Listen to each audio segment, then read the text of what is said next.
must be the greatest. I told the world, I thought the God ever gave. The best ever. Welcome to the DL Boxing Podcast. I am your host, Coach D, along with co-host neighborhood hero Ryan Rios and Bad Chaz, where we talk about the sport you and I love, boxing. Well, guys, welcome to episode 24. How you guys feeling today, man? Great. How are you guys? Doing well, man. Well, how was your trip over to Arizona, man? You guys were at the Top Rank card last weekend. I'm sure you guys enjoyed yourselves, right? Oh, man, it was a real treat. What do you think, man? Oh, man, had a blast, man. I wish I can go back. Can't wait to the next one, man. Yeah, man, that was a nice card to go to. Yeah. The main event, man, which we'll talk about later, right? Yep. Yeah, but you know what? I'm excited. We have a special guest. Mm-hmm. Let me introduce her. Mm-hmm. Fighting out of the Zoom corner, hailing from San Antonio, Texas. She is an actor, a model, and a professional boxer. Ladies and gentlemen, Mayra Rodriguez. What's up, Mayra? Hello. Hello. Hey, how you doing, Mayra? Good. Oh, excellent. Well, I want to thank you for taking the time out to be on the DL Boxing Podcast. I bet you were out maybe training, or what were you doing tonight? Sparring. Ooh, sparring. Nice. Awesome. All right. Well, we want to welcome you, and let's start off the bat. Tell our viewers a little bit about your upbringing and what experiences influenced you to love the sport of boxing.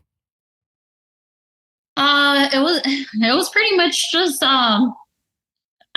to be honest, I was depressed, so that was my outlet. I got into boxing a month after I had my second child, and ever since I can't leave it. It's just a whole other feeling. You feel so accomplished, and it's just awesome.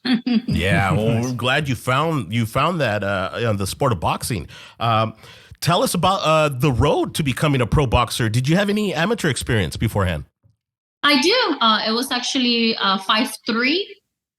I have those fights, and then the exhibition fights, and then of course my first professional fight. Speaking of your pro debut, tell us what you were feeling heading into that fight. I didn't know what to expect, but I guess the day of, everything was just nothing like I would have expected. Everything went so wrong. I had never been behind the stage where, like I didn't know about like the drug testing, the pregnancy testing. So having to give them samples itself was just I had to drink so many, a bunch of water. I drank maybe about 5 for one test, and then 5 more bottles for another one. And it was, man, the boxing gloves, the sponsor didn't come through. So I was like, oh, what am I going to do? How does this work? It was just thing after thing after thing. So even coming out of the stage, I think that was my biggest, where I thought I was going to come out with my coaches, and, we had planned out hey, we're going to do this. And they're like, no, she has to come out alone. And everything was just boom, a whole other experience that I've never been through. It was like a whole movie, and I was the star, but I can't even explain the feeling of it. Right. And being in the ring for the first time, Mayra, how did that fight go? Tell us a little bit, about your experience and what you learned from it. Up until when I started training 2 weeks after that fight, I didn't know how to express the feeling, or I didn't really know how to talk about it. All I knew was that it's just I couldn't do nothing. I was just I don't know if it's frozen, because I knew I was prepared, and until I spoke to my current coach, where he did explain that you have to get prepared to even go up on the stage. You got to black out everything, block everything, everyone. And, being up on the stage before as the card girl, all that, it's nothing close to this. So I thought like, hey, I'm a people person, I ain't shy, I'm ready for this. But no, it was just like, wait, like, okay, like the feeling was like the gloves are so different. Like, I don't know. It was, I felt like, I guess the closest to what I could explain is when I've had a dream, and I know the boxers have dreams where you're punching and you're just not doing nothing, and the punches are just like, what's this? Like, why can't I punch hard?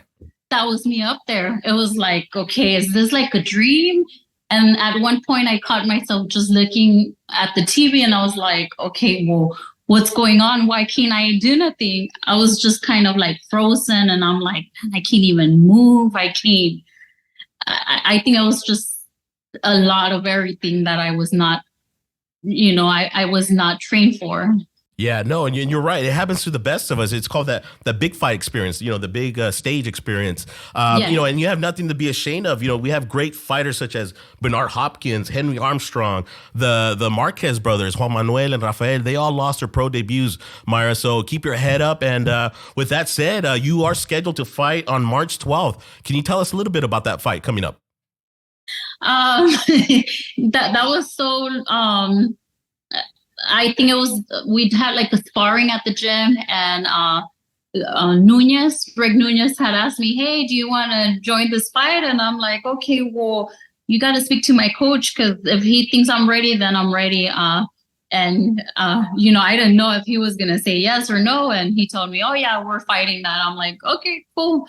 So he just told me who I'll be going against and training. I thought I had been training before, but man, like with Coach Chato, I feel like it's hell every single day. There's not a day that goes by that I don't feel like I want to cry. There's days that I don't know if I'm crying because I have like, I don't know if it's sweat or tears, but it is painful and it is tiring, and it's a whole other level of like training that this is what I needed. That sounds like you're putting in the work now, and it's great. It's a learning experience, right, from your first fight. What can you tell us you're working on as far as your boxing game? What is your coach advising you on this time around?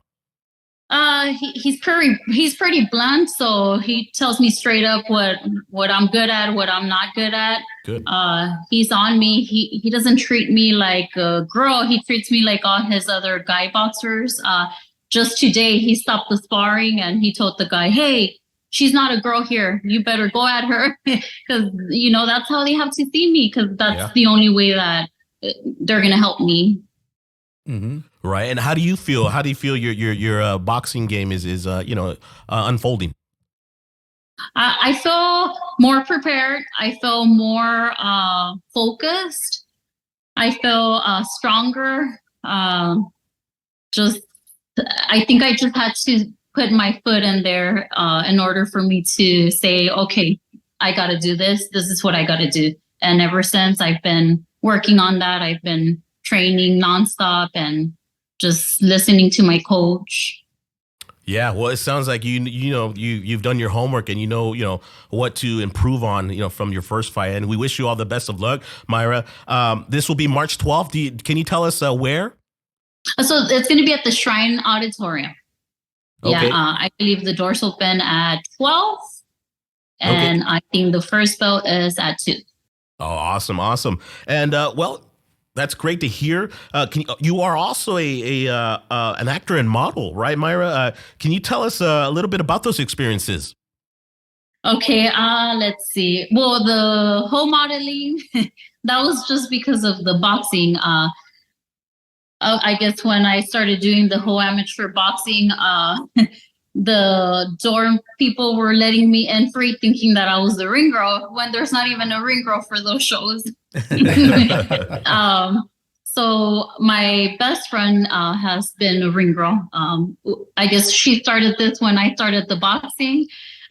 We wanted to be doing sort of like the same thing.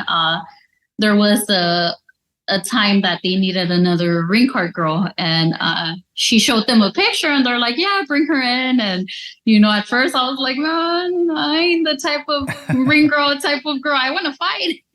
So then I thought of that, you know what, I'm gonna do it, because at that time I thought this is gonna get me ready, because I've heard that a lot of boxers get nervous, the crowd, and this is definitely gonna open up the doors where I'm going to be like, hey, I'm up on the ring, I'm getting used to it. But it was not like that. It's a whole other experience. Yeah. So on the first fight that I covered, I remember seeing the fights from up close, and I remember just like my head was sweating, because you know how we get all hyped up, like, oh, yeah. I remember my hair was like, all frizzy and puffy, but it was because I was like, these fights were awesome. Yeah. So after that, I guess somebody from the UFC saw me up there, and the next day they had me work the UFC show here in San Antonio. Nice. And then after that, just different promoters just started contacting me. Oh, nice. And that's how that became about that. That's fantastic, Mayra. I'm going to pass it over to my co-host here, Bad Chaz, for some questions. Hi, Mayra. How are you doing tonight? Good. Hey, I just want to say thank you for coming on to the show. It's you're our first female guest, and it's been a pleasure. Yeah. Thank you. You mentioned earlier, you mentioned sparring, and I was kind of curious, how has your experience been as far as finding sparring partners? Have you been able to find any other female boxers to spar with, or are you kind of just working with males right now? Mainly with males, but I have sparred just maybe, maybe like 2 girls, but I felt like the guys helped me a lot more. Yeah, okay. Good to know. Yeah. Okay. And then when you're sparring, like how many rounds are you sparring right now? So right now, today I did 4.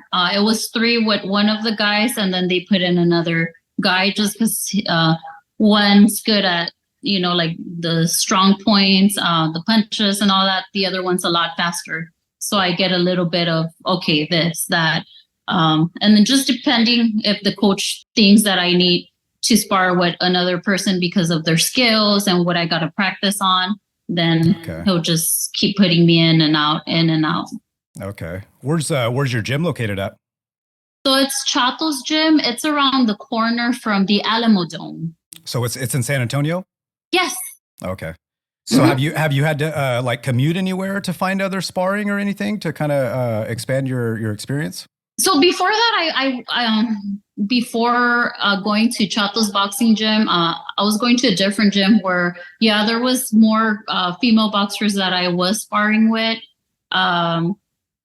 It's just, I feel like at this point, just because of what I've seen and because of my experience, I feel that sparring with men or guys, it's going to help me a lot more. The punches are a lot stronger, and I guess because I'm going back to like where the first fight, those punches are a lot different, and I could feel those punches, and I want to be ready for that, and I want to feel those punches. Now, when you're sparring these males, are you sparring them for 2 minutes, or are you sparring them for 3 minutes? 3 minutes. Oh, okay, nice. But your fight was for 2 minutes a round, right? 2 minutes, yeah. But because this is, it's different. It's more moving, more working, the breathing. So that pushes me to have to like keep working on like the conditioning, the running, the just all that to do with the breathing. Yeah. Have you been working on like your road work at all? Any running? Yes. Okay. And usually what does that consist of? Like what's your distance for running and stuff? So it depends. We have different, depending what the coach wants us to do. Like today we had pretty much it was like more of sprints. So I did like 2 miles of like sprints, like I'll stop a little, sprint, stop a little. Sometimes he'll have us where it's like on a treadmill that's, for sprinting. Okay. So he'll have us do those fast. And then we get off and we have to start punching the bag No, that one's like a really, really hard one. It's hard to breathe with those. Well, I think you're doing great. I think you're doing great, and keep at it, and you're gonna find success. Yeah. I'm gonna go ahead and turn it over to my partner Ryan now. Thank you. Hey, Mayra, how you doing? Good. You know what? San Antonio's been showing us a lot of love on our podcast. And I was telling these guys, you know what? We haven't had a female on our podcast. And it's like, what better to get a female from San Antonio? You know, so thank you for coming on. And I was like, not only is she a boxer, but she's a model, she's an actress, she's a trainer, she's a mother. Yeah. What do you say to those the female audience that watches our show? What do you say, you know, about chasing your dreams or, you know, going for what you want in life?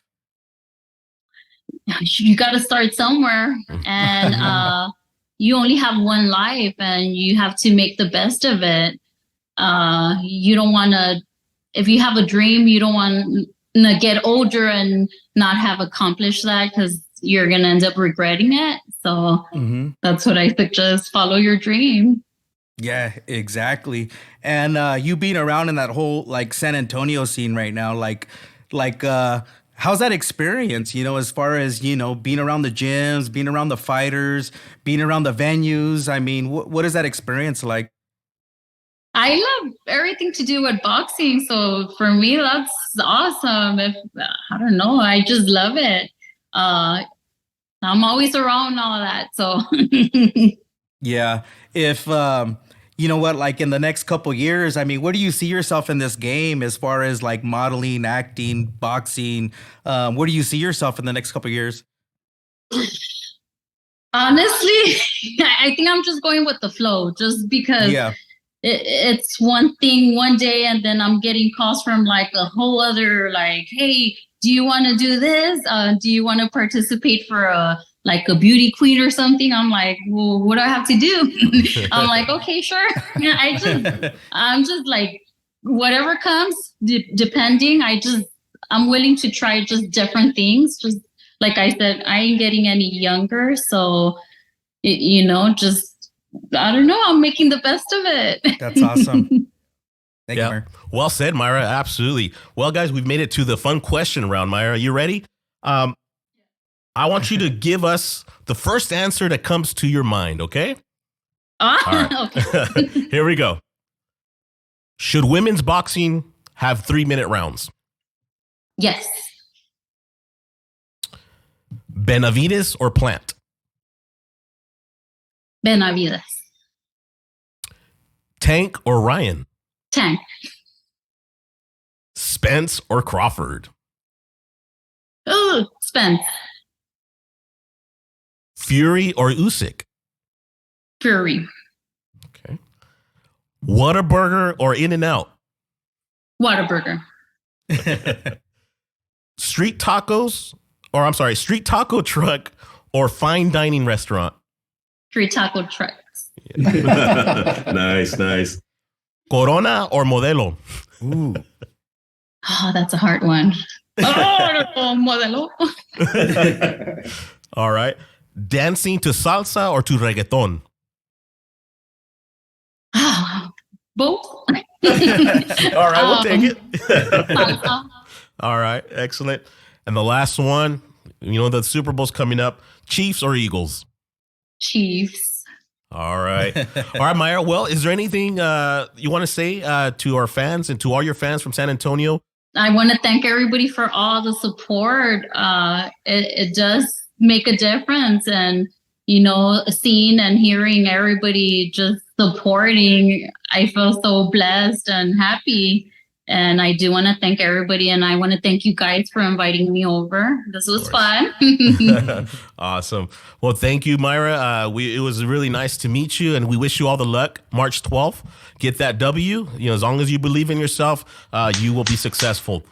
All right. Thank you. And with that said, we'll sign off. You have a great night, okay? Thank you. Same to you. Good luck, Mayra. Good luck, Mayra. Bye-bye. Bye. Bye. All right, guys, well, it's time to recap the fights that occurred last weekend. Let's start with the ESPN Plus card, where we had Nico Ali Walsh earn a 6-round unanimous decision over Eduardo Ayala. Bad Chaz, what'd you think of Nico Ali Walsh's performance, man? Oh, you know what? It was a great fight. I think he did pretty good. You know what I mean? I think he could work on a little bit of his defense. Right. As far as Ayala, he did really good for an opponent for Nico Ali Walsh. We got to enjoy it in the stands. You Yes, know what I you mean? guys And did, get a little front row scenery and stuff, which had its little perks because I got to actually meet Ayala's friends and stuff from high school. Wow. So they were there in full support. You know what I mean? And going out on their shield, and there was fans everywhere in that stadium, cool, and it was electrifying. I would say that he did a great job at defending himself, but I think that he wasn't too technically sound. He was kind of wide with his punches, and he kind of started to decline as the fight progressed and stuff. I mean, how did you guys see it back home on the TV? Nico. Well, to Nico's credit, he landed a nice right hand as Ayala was kind of moving out of the way and tagged him right on the chin and dropped him in the second round. But it must be quite the pressure to have on your shoulders to always be referred to as the grandson of the greatest of all time, Muhammad Ali. Neighborhood hero Ryan Rios. How do you think that affects Ali Walsh? I mean, to have that pressure on him. Yeah, man. You know what? To be honest with you, I don't know. But there's a big following with Nico because, I mean, obviously he had Flavor Flav there. We sat right next to him too. And you're right, a lot of hype. So, I mean, I'm sure it has to affect him somehow. And he must have real thick skin because that whole fight, everybody was rooting against him. As soon as he walked out, he was getting booed. Wow. As soon as the other guy landed a shot, everybody cheered. So, I mean, it was loud, it was crazy. But, I mean, with that kind of pressure in that fight, he pretty much delivered for me. It didn't really seem like it phased him because I felt like he got the job done. I mean, yeah, of course, there's still stuff to work on, but for him to get booed and for the other guy to have that much in his favor, I think he did well. Yeah. So he handled the occasion well, right? Right. Yeah. And that's, I'm sure what you brought up is something that he thinks about, and I'm sure that's something that they coach him on too. And it's just he needs to take it day by day, fight by fight, and I think he'll be all right. Yeah, I think so too. He's under a microscope, which is is just kind of unfair. But he needs to take it fight by fight and just keep improving, right? Yeah. And hopefully, well, I guess ESPN will always, hype him up with, the Ali connection as his grandfather, but I guess he can't escape that. But good win for Nico Ali Walsh. Congratulations. Yeah, congratulations, man. All right, guys, moving on to the next fight on that card, we had El General Emiliano Vargas score a unanimous decisions over 4 rounds over Francisco Duque. Neighborhood hero Ryan Rios, how good did Emiliano Vargas look? You know what? I thought he looked good, man. And like I said before, he has that it factor. You know what I mean? And not a lot of fighters coming up have that for me. You know what I mean? And he has it. I thought he looked good. I thought he looked calm. He looked poised. He actually did a good job countering. He did really good defense, and him going the full distance, honestly, was a good look in my book. You know what I mean? You can't always knock these guys out, dude, and you gotta test yourself. But I'm positive if it would have went 6-8 rounds, he would have got the guy out of there easy, man. Oh yeah, absolutely. Were you impressed with Vargas? Absolutely. I think he's a great prospect. You know what I mean? He's got a great family and support behind him. Yes, he does. There's not a lot of fighters that in 4 rounds can display a great offense, great defense, and great footwork. And he showed and displayed all of it within 4 rounds. And it was just nice to watch. Watching that fight, I went home and I was like, I got to watch this one on TV because I got to see it in person and it was great. But I want to see it on the TV.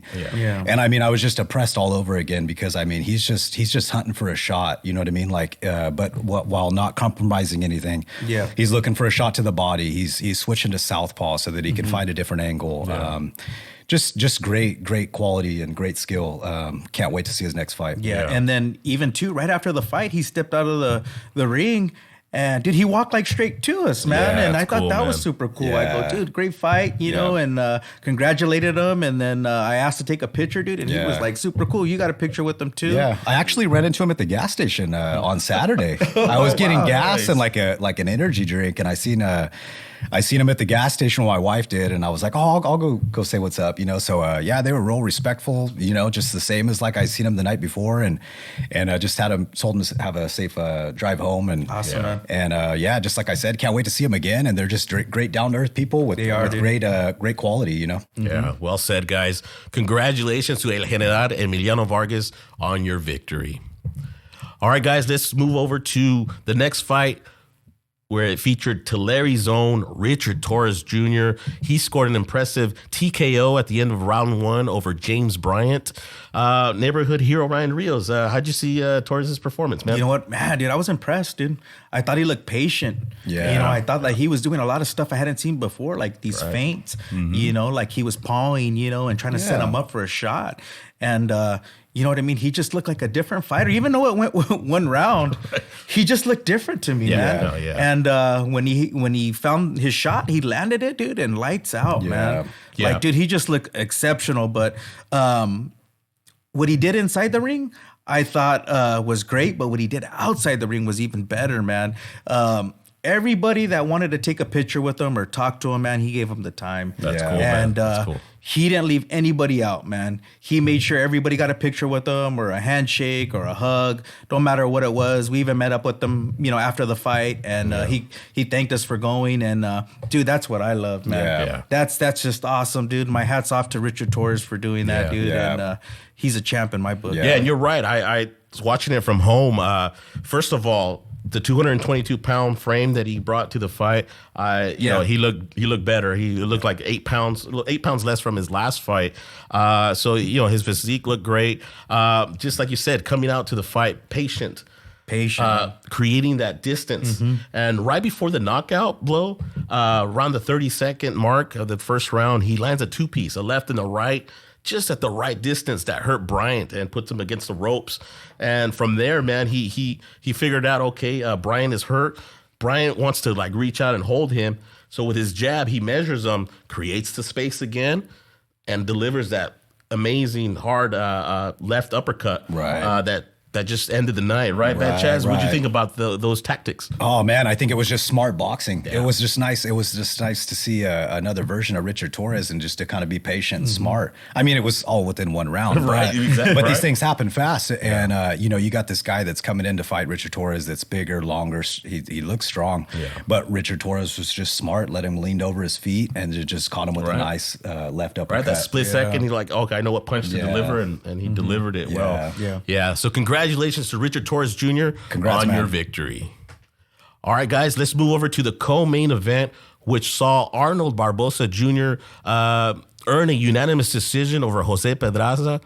Bad Chaz, what'd you think of Arnold's performance, man? You know what? I think he did good. He did a good. Yeah, he did a good. He had a good strategy. You know, Pedraza's no joke. You know what I mean? right. He's a The tricky veteran, guy, and right. he doesn't let off. And I think Arnold did a great job at, you know, kind of boxing going backwards with this guy. You know what I mean? And kind of catching him with some counters and setting up some traps. It was entertaining. You know what I mean? For the entire 10 rounds. I think Pedraza kind of started to pick up the pace a little bit later on in the fight, and kind of getting a little more onto Barboza, but nonetheless, I still give the edge to Barboza. Yeah. The boxing skills that Barboza showed, right? The angles with his footwork. What'd you think about that, neighborhood hero? I thought he looked good, dude. He showed me another dimension of his artillery. You know what I mean? Right. And you know, Barboza, dude. I mean, is just a great fighter, dude. Yeah. And with that win, dude, I think he puts his name in the hat with whoever's on the top of that division right now, because man, he looked really good, dude. He got the unanimous decision, dude. Like you said, Pedraza came on late, and but Barboza wasn't really phased. You know, he kind of took what he took what Pedraza gave him, dude, and he capitalized every time on that, dude. And I was impressed with the fight, and I hope to see him against hopefully like Tiafimo or Taylor or Prograis, man, because he deserves it, man. Absolutely. Yeah, 100%. He deserves it. That's exactly what I was going to say, guys. Congratulations to Arnold Barboza Jr. on your victory. All right, guys, moving on to the main event of that card, which saw Emanuel Vaquero Navarrete earn a tough 9th round TKO over the game Liam Wilson. And guys, what a fight, right? Oh my goodness. Who would have known, right? It was back and forth action. Neighborhood hero Ryan Rios, what was your thoughts on that fight? Man, just wow, dude. Yeah. I mean, like even watching it in like real time, like it was just like we were on the edge of our seat, dude. Like you didn't know what to expect. You know, Liam just looked big, dude. Yeah, he looked he's a big kid, strong. yeah. Mm-hmm. And, you know, Navarrete went in there fast. You know, normally he's a slow starter, but I thought he went in there fast and he struck quick. Right. And Liam kind of took his shots, kind of figured out Navarrete, and he timed him, man. And he landed that shot and Big left hurt hook. Navarrete, dude. Yeah. And everything went quiet. Man, like bet, dude. once he went to the canvas, he had never been dropped before. Yeah. We were all stunned, man. Like what just happened? And Liam was one shot away, man, from stopping him. You know, but Navarrete's just experienced, dude. Just came through. He started holding. He started kind of like bracing himself for another shot, and you know, and then it ended up going to the next round, and he kind of got his wits a little bit. But man, what an excellent fight, dude! I don't take anything away from Liam Wilson, dude. Right, that dude's a warrior, and dude, just an excellent fight. I'll let you guys touch on a little bit more of it. Yeah, because, it was man, an exciting fight. And like I was telling you guys earlier, you know, they had a segment right before the fight on Liam Wilson and how, man. you know, about his life and how he was going to win the title for his dad. And once I heard that, man, I looked at my brother. I'm like, oh, man, we're in for a treat because this guy's not going to go, you know, he's not going to go, you know, lightly, you know, he's going to put up a fight. Yeah. And boy, did he. Yeah, with the big left hook. He's going in for the finish. Navarrete has his glove on the ground, and it looks like he hits him with another hook that finally puts him down. Now, there's some controversy, if you will, about how long they gave Navarrete, you know, time to recover from that knockdown. He spit out his mouthpiece too, right? Which is a veteran move, right? Yes. You know, the time that it took for him to, you know, from the knockdown to get back to the action, it was quite some time. But, you know, Liam Wilson couldn't land that last, you know, he just needed one shot, that last one to put him down. Liam Wilson and his team complained about that afterwards. But before we get into that, Bad Chaz, round 6, Liam Wilson hurts Navarrete again, but Navarrete this time takes it and dials in on his body, man. What does he do after that to kind of take over the fight? Oh man, I just remember being there in the seats, and I just remember seeing Liam kind of get up against the ropes, and I just remember seeing Navarrete just start investing in the body. Right. And I mean, you see his hand. To that controversy, I think they are looking into it. I don't think nothing will come about it, but you know, it's just you know, one of those unfortunate things that happened. You know that, you know, because when you see, you know, how long Navarrete had to recover from the initial knockdown to when they got back to action compared to when Liam Wilson went down in the 9th round, and how much faster they got back into the action. I think that's where the real controversy, you know, spawns from. But like you said, he spit out his mouthpiece. It's a veteran move. You know, he bought himself some time, and what do you know, that's what it took for him to recover and take over. And that's that the risk fight. you take when you come over here. And just like Franco said, when you go to Japan, there's a risk involved in that. Yeah. And so it's just, you kind of know what you're getting yourself into. And when you get an opponent hurt, man, you got to try to go in there and go for the kill. Yeah. But leading up to that fight was really cool too. There was a good experience me and Bad Chaz had. Before the fight, you know, before the ring walk, a bunch of Navarrete's fans went up to like where we were seated, and they were getting somewhat rowdy and just excited, man. We were all excited, dude. Music was playing, drinks were flowing, dude. It was just a great time, and so they brought in a bunch of security, and they kind of pushed everybody back. And Chaz spotted Stitch Duran. Oh, nice. Oh, yeah, Stitch. And so he kind of like is getting his raps and stuff ready, and Chaz is like, hey, dude, let's say what's up to Stitch. And honestly, we had already said what's up to him. We introduced the ladies and stuff, but we didn't get a picture. We got a picture with everybody else. Yeah. So we're like, let's go get a picture with Stitch. Yeah. So we try walking up there, and the security's like, hey, get back. Go back to your seats. Just giving us a hard time, right? Stitch kind of looks back, and he's like, hey, those are my homies, man. Those dudes are famous. Nice. Let them in. Yeah. The Awesome. security guard's like, sorry guys, go ahead, you know, like apologize to us and everything. And we got a picture with Stitch, dude. We gave him a hug and we told him good luck, and it was just a great experience. Stitch is just a cool dude, awesome. man. That was a great time, dude. And Stitch just topped it off with that. Yeah, right watching there. him work was like magic, huh? Yeah, dude. It was cool to watch. Yeah, dude. And he kept a guy in a fight. Remember that guy with the gash and one of the undercards, Yeah, dude? yeah, he did his thing, right? He did his thing, man. Salute to Stitch, man. Yeah, Good salute job, to Stitch. Absolutely. Love you, man. Yep. And congratulations to Emanuel Vaquero Navarrete sir. on his well-earned victory, man. And with that victory, he becomes a 3-weight division champion, Yes. entering, Mexican-born. I think he's only the 10th Mexican-born fighter to achieve that milestone. Yeah. So big accomplishment by Navarrete. Congratulations. Nice. Yeah, congratulations. All right, guys. Well, let's turn our attention to the DAZN fight that featured 2 undisputed fights. First one, Alycia Baumgardner. She became undisputed junior lightweight champion with a 10-round unanimous decision over Elhem Mekhaled. Good performance by Baumgardner. Neighborhood hero Ryan Rios. What'd you think of her performance? You know what? I wasn't a big fan of Baumgardner before this fight, but honestly, after watching this fight, I became a fan, dude. I thought she looked crisp on that jab, dude. Yeah. To me, it seemed like she sat down on her punches a little more also. And, man, she has a good chin. Yeah. You know what I mean? I just feel like stuff that I seen in this fight, I didn't see in the last fight. And I felt like she improved a little bit in my book.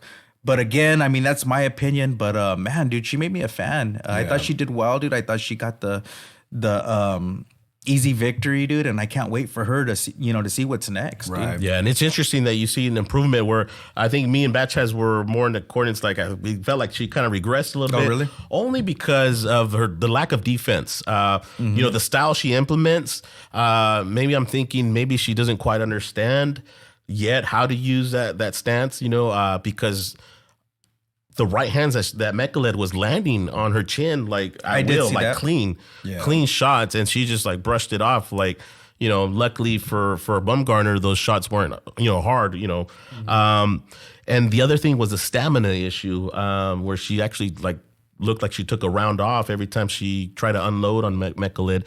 I don't know, Batchaz, is that something you saw as well? I'm still a fan of hers. No, of course, I think she's a great fighter. I think that it's just another learning experience for her.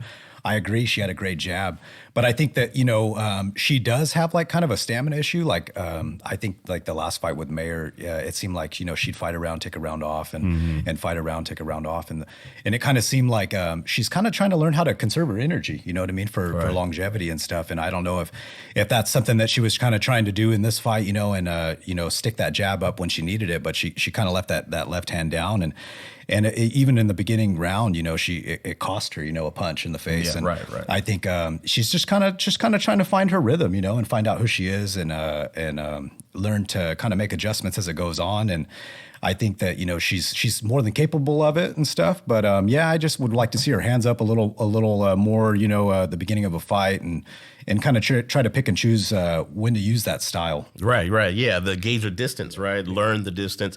But yeah, you're right. Her speed, her power were on display, and I think that's obviously earned her the decision in my book, because Mekhaled, she looked sound.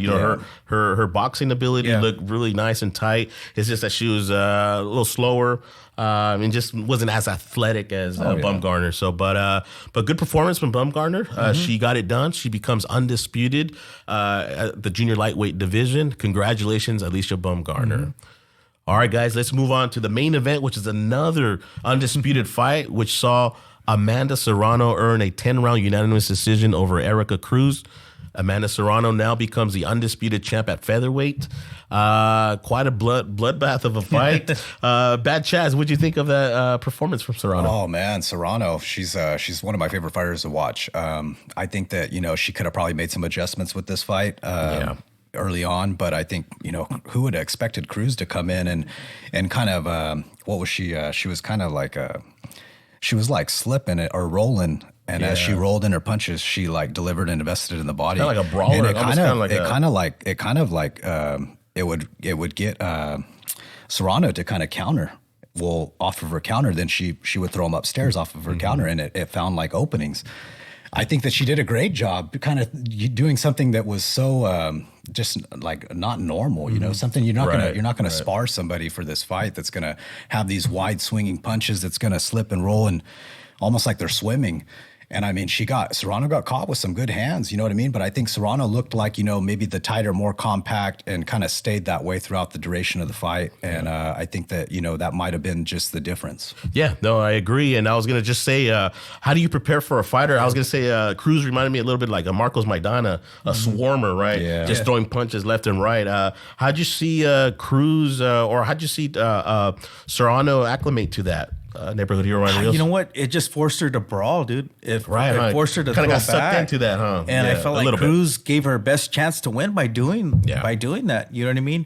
And maybe it showed some of Serrano's flaws, and Taylor was there in attendance, and maybe it's something that she can capitalize on. But I think Serrano's that good to where she can adjust, fix her mistakes. Yeah. And I was just waiting for this fight to unfold and Serrano get the victory because, dude, I'm so excited for Serrano Taylor again. Right, that's the rematch, right? Yeah. Just before we get into that, I was almost thinking right now, like Serrano almost performed to the level of her opponent. You know what I'm saying? Too. That you know what I'm saying? Kind of like didn't I don't want to say didn't want to make adjustments, but didn't make the adjustments. Just fought Cruz's fight. Right. And and like you said, so that sets up the Amanda Serrano Katie Taylor rematch. I think they have it set for what month is it? I'm not sure. May or something. Yeah, there's posters and flyers around her. A lot of speculation. Right. And it's gonna be in Ireland, man. And I was telling you guys, man, if Serrano couldn't get the decision in New York, she's gonna have to knock her out to get a draw in Ireland. That's a good point. That's a really good point. I mean, Ireland's no joke. There's a lot of fight fans there, and I mean, that they're gonna be leaning towards Taylor. Oh yeah. I mean, that's not her. That's not Serrano's territory. You know what I mean? So she's gonna have to do something impressive to kind of win over the judges during that fight. Yeah, and that's a fight that we actually gave Fight of the Year in 2022 to that fight, right? What can you expect in the rematch, Neighborhood Hero Ryan Rios? You know what? I think Serrano's going to be a little bit smarter. She's going to dictate the pace a little bit more. She's going to try to tire out Taylor for sure because Taylor looked like she was done towards the last couple rounds, man. And I think Serrano's going to capitalize. And honestly, man, I think Serrano beats Taylor this fight. Yeah. And I'm a fan of both, dude. Yeah. There's no one I'm leaning towards as far as who I like more. But I see Serrano taking it, dude. Yeah. Believe it or not. Yeah. And I just want to say this would be another perfect fight. Just like the last fight, Serrano was an advocate for women's boxing to go 3-minute rounds. Yeah. What a thing it would be if this fight were to be 3-minute rounds. Man. I'm not holding my breath, but man, oh man, would that would excite me. That would excite me, through the roof. Because you know what? After this weekend, the women did great. They're warriors. They fought their hearts out. But I always kept thinking, man, what if it was a 3-minute round? And I'm thinking why am I feeling this way? And I'm and I came to the realization that, you know what, these women, even though they may not prefer it, these regulations put on, on women's boxing, unfortunately for them, they are fighting in a modified version of boxing.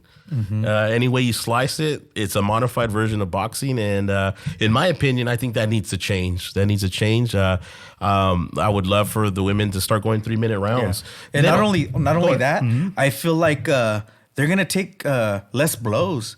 They're going to have more of a calculated defense, a game plan. Because there you go. 2-minute rounds, you're forced to go in there and slug. And I don't know if that's why it was designed, because they didn't think women could go in there and fight, but they can, dude. They can. And they're impressive. They're smart. And, they're smart.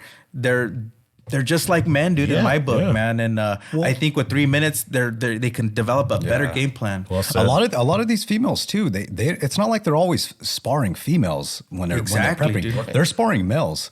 And I mean, just like Mayra Rodriguez said, she's sparring 3 minutes. Yes. So I mean, if Mayra's sparring 3 minutes, I mean, I'm sure that these other females that are on this higher level of competition, they're most likely sparring 3-minute rounds as well. Yeah. Yeah. So if they're capable to spar 3 minutes, they should be able to perform in a grudge match, pay-per-view, or on televised platforms in a 3-minute. Yeah. Well said, man. Yeah. Absolutely, man. And hopefully that change comes sooner than later. All right, guys. Well, congratulations to Amanda Serrano. We look forward to that rematch with Katie Taylor. Absolutely. All right, guys. It's fight week. Let's preview the fights that are coming up this weekend, guys. February 11th. There will be a boxing card from Marvnation, headlined by Fernando Vargas Jr. He will be the main event. Also on that card, guys, we have Federico Pacheco from Team Benavides. He will be having his second fight. He is the heavyweight brother of Diego Pacheco. Just for you guys' information. So it's gonna be a nice little card out there. Yes. We'll see how we can watch that card. Yeah, looking forward to it. Yeah. All right, guys. Also, that weekend, we have a Showtime fight card from San Antonio, Texas. Nice. On the undercard, we'll have Mario Barrios. He will be taking on Giovanni Santiago over 10 rounds. Mario Barrios is coming off 2 big losses to the hands of Gervonta Davis and Keith Thurman. Neighborhood hero Ryan Rios, what can we expect from Mario Barrios, man? You know what? It's back in San Antonio, dude. And I think Mario Barrios' fans are going to go in full effect, dude. They're going to support him to the fullest. And I see him like stopping this guy, dude, honestly. And I want to see him get back to those bigger names, dude. So I'm looking for Mario Barrios to look impressive in this one, man. Yeah, well said, neighborhood hero Ryan Rios. And good luck, Mario Barrios. Good luck, man. We'll be there watching, man.